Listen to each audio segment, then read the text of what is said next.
Hello and welcome to New Filmmakers Los Angeles in partnership with Movie Maker magazine. My name is Danny DeLillo and we're here at the Camrich Los Angeles showroom in West Hollywood, and I'm here with Ben and Seth with their movie, The Best and Worst Days of George Morales' Unnaturally Long Life. Let's take a look at the clip. El viernes pasado pedí pollo con mole y no que me pegó una soltura tan fea que tengo 3 días enferma. 3 días.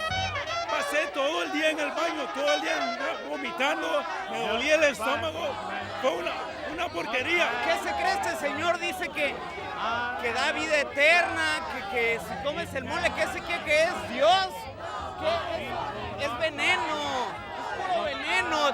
Tengo 10 amigos que ya se enfermaron. Listen guys, congratulations on your film. It was an absolute pleasure to showcase with New Filmmakers at the Academy. Tell us a brief synopsis of your film for those who haven't seen it. Sure. So the film is about George and Susie. George runs a restaurant.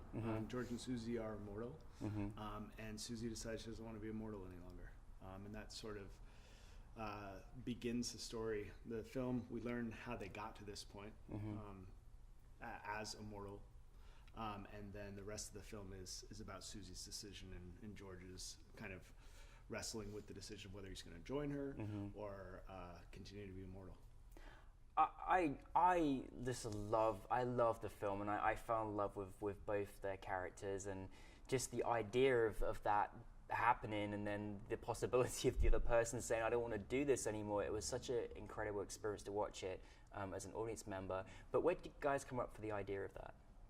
We were living in Highland Park, which is an old neighborhood in northeast Los Angeles, and we were down the street from this restaurant, this little Mexican spot that we found ourselves eating at most every day. And we kind of struck up a relationship with the owner of the restaurant, just by virtue of being there all the time.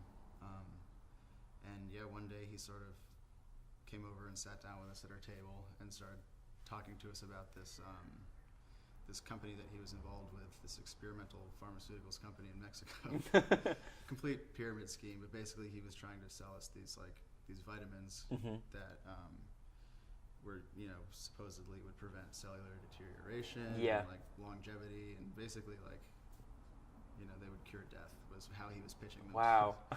So You're like, okay. So we just started joking around that this stuff probably, what if it actually worked, and what if this guy running this quiet little unassuming restaurant in Northeast LA, what if he was 300 years old? What if he was actually immortal? I really, fell for the characters that you had, and how did you come across finding the two leads? Well, I don't think we had a film until we cast George. We had gone through some names and nothing felt quite right. I think it's really hard to cast, and Alejandro would agree with us, it's really hard to cast people who remind us of our neighbors and people that you might just encounter on a daily basis. People use the word everyman, and Al is definitely that.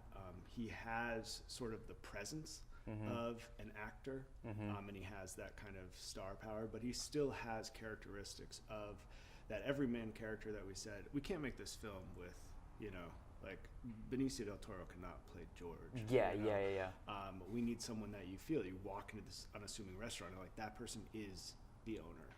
That person makes sense here. So the film didn't really, like I said, the film didn't start until we found George. And then we were able to kind of branch out from there. Yeah. How did you both come to work together? We grew up together. Yeah, we met in middle school. Wow. And started making movies together kind of shortly thereafter. Ben came out here to Los Angeles for college. I was in New York. But then afterwards, we both sort of reconnected out here and kept making stuff. That's fantastic. So you guys really get back a long way. Oh, yeah. This is kind of our second film. We made a 7-minute film sort of before this, which we started to kind of find. I mean, it just included all the things that kind of make Seth and I laugh and just elicit sort of an emotional reaction from us. And the first film we made had some of the same kind of themes and motifs as this, things that made us laugh, things that felt very real at times. Our first film was about a guy who has an affair with kelp. So Amazing.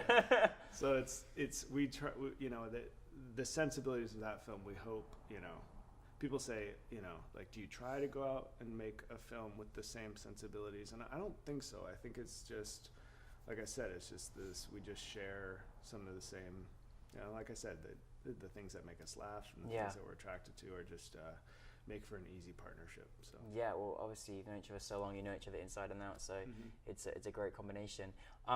Now this, I mean, obviously it was you know, a film that involved a lot of different elements. What were kind of some of your biggest challenges in making the film? Well, like Ben sort of alluded to earlier, finding like the George Morales was really difficult for us. But as soon as we saw Al's face, we knew that we had our guy. The other biggest challenge, and we sort of told ourselves when we were writing the script, like, it wouldn't even be worth making this film if we couldn't get the makeup right.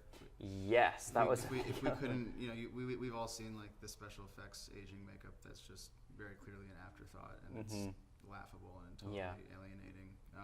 So we wanted to make it as seamless as possible, and as realistic as possible. So that was a big challenge. Yeah, we ended up contacting this woman, Tammy Lane, you know, and we'd never had any experience with prosthetics makeup at all. So we literally just looked at the movies that were winning Oscars for makeup, and you know, like The Hobbit, Lord of the Rings, Harry Potter, and like this woman Tammy did all of them. Wow. So just like on a whim, we reached out to her, wrote her an email, and that's phenomenal. She loved the story, and she did an absolutely incredible job, and we're forever in her debt. You know, obviously this was a very special event we had at New Filmmakers, because, you know, we're celebrating Hispanic Heritage Month, and then our In Focus program to celebrate Latino and Hispanic films from here and from South America, Central America, and then partnering with the Academy and having that screened at the Academy. What was it like to have your film selected for this event? I mean, it meant the world to us, and it meant the world to Al and our other two leads. I think that when you make a film in Los Angeles, I mean, this is such a Latino-dominated city that if you make a film in Los Angeles, by the nature of what this city is, it's going to be a Latino film. Yeah. I mean, our friends and our colleagues and our families all have a relationship to that community. That's right. So it's kind of hard to remove that. I mean, it's part and parcel with the place that we're making the film. Absolutely. And I think that we just knew that we wanted to do justice to that world by, you know, where the film was inspired, we made it 2 blocks from where it was inspired. So the inception from the film took place, and then we just branched out, you know, literally down the street. And everyone that took part in the film is part of that you know, 5-mile radius, and I think that helped lend a degree of authenticity to the film that we wouldn't have been able to get if we had tried to build it on a studio lot. But listen, congratulations, and I'm very excited to see much more of your projects and now your alumni, and we'll look forward to seeing much more, and congratulations.